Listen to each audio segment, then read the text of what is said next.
கிறிஸ்துவுக்குள் மிகவும் பிரியமானவர்களே, நீங்கள் உங்கள் சிந்தனையை சீராக்கும்படியாக வேத வசனத்தின் அடிப்படையில் இந்த பதிவில் கொடுக்கப்பட்டவைகளை செய்ய பழகிக் கொள்ளுங்கள். இயேசுவின் நாமத்தில் வெற்றி உங்களுக்கே. ஒவ்வொரு நாளும் ஒரு குறிப்பிட்ட வேத வசனத்தின் அடிப்படையில் உங்கள் எண்ணங்களை மாற்ற பழகுங்கள்.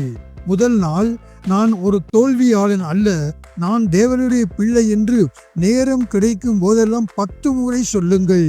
இரண்டாம் நாள், இதுவரை உங்களுக்கு கிடைத்த நன்மைகளை சொல்லி கர்த்தருக்கு நன்றி செலுத்துங்கள். எதிர்பார்த்திருக்கும் நன்மைகளை அறிக்கை செய்து கொண்டே இருங்கள். ஜெயம் உங்களுக்கே. மூன்றாம் நாள், பயம் வரும் போதெல்லாம் தேவன் எனக்கு பயமுள்ள ஆவியை கொடாமல் பலமுள்ள ஆவியே கொடுத்துள்ளார் என்று அறிக்கை செய்யுங்கள்.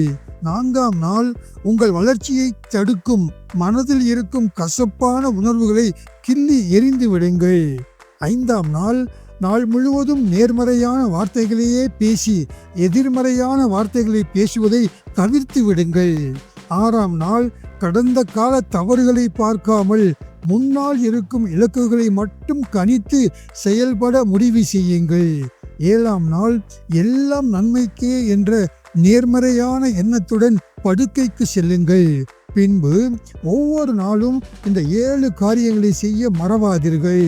கூடுதலாக, காலை எழுந்தவுடன் 5 நிமிடம் அமைதியாக இருந்து இன்றைய நாள் வெற்றிகரமாக அமையும் என்று விசுவாசத்தோடு விசுவாச அறிக்கை செய்யுங்கள்.